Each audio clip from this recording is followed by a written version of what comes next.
All of his co-workers were gone. What could it mean? Stanley decided to go to the meeting room. Perhaps he had simply missed a memo.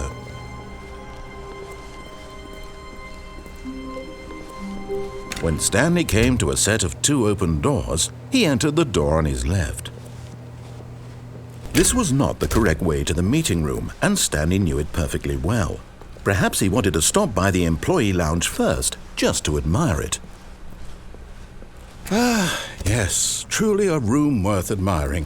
It had really been worth the detour after all, just to spend a few moments here in this immaculate, beautifully constructed room.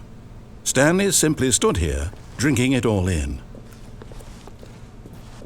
But eager to get back to business, Stanley took the first open door on his left.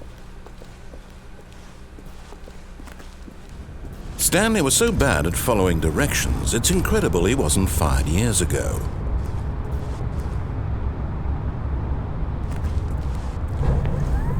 Look, Stanley, I think perhaps we've gotten off on the wrong foot here.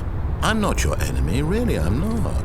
I realize that investing your trust in someone else can be difficult, but the fact is that the story has been about nothing but you all this time. There's someone you've been neglecting, Stanley. Someone you've forgotten about. Please, stop trying to make every decision by yourself. Now, I'm not asking for me, I'm asking for her. This is it, Stanley.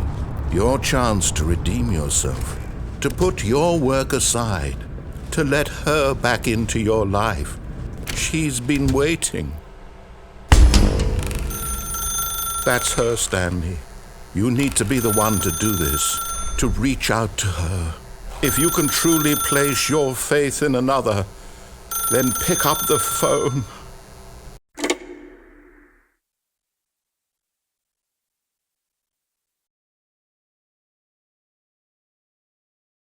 Oh, Stanley, is that you? Hold on, sweetie. Sorry to keep you waiting. I'm just pulling the bread out of the oven. All right. Okay, there we go. All right, now, I want you to come in and tell me all about your day. Gotcha. Oh, come on. Did you actually think you had a loving wife who'd want to commit their life to you? I'm trying to make a point here, Stanley. I'm trying to get you to see something. Come inside. Let me show you what's really going on here. This is a very sad story about the death of a man named Stanley. Stanley is quite a boring fellow.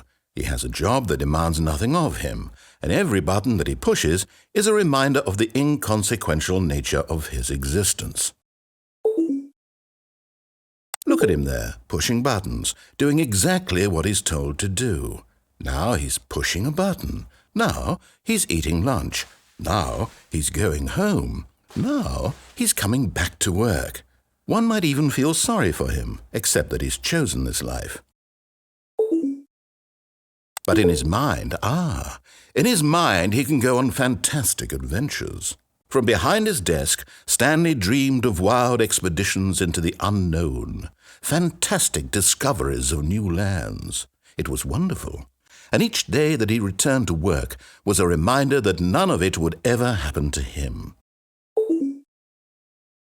And so he began to fantasize about his own job. First, he imagined that one day while at work, he stepped up from his desk to realize that all of his co-workers, his boss, everyone in the building had suddenly vanished off the face of the earth. The thought excited him terribly. So he went further. He imagined that he came to 2 open doors and that he could go through either. At last, choice. It barely even mattered what lay behind each door.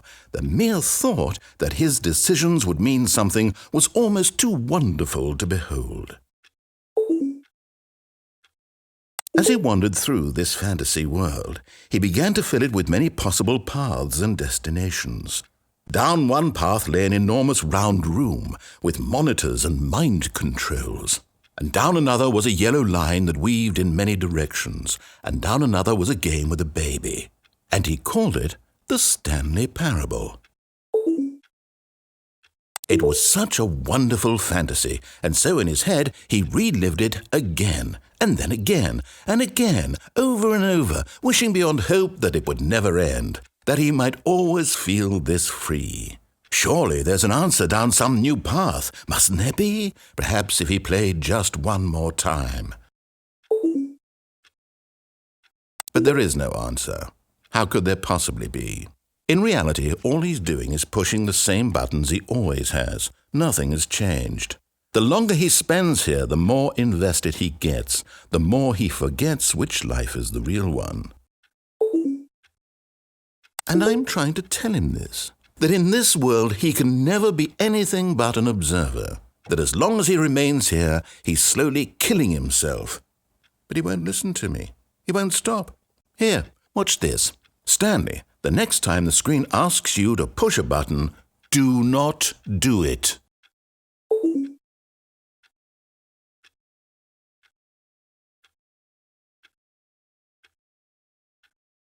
You see? Can he just not hear me?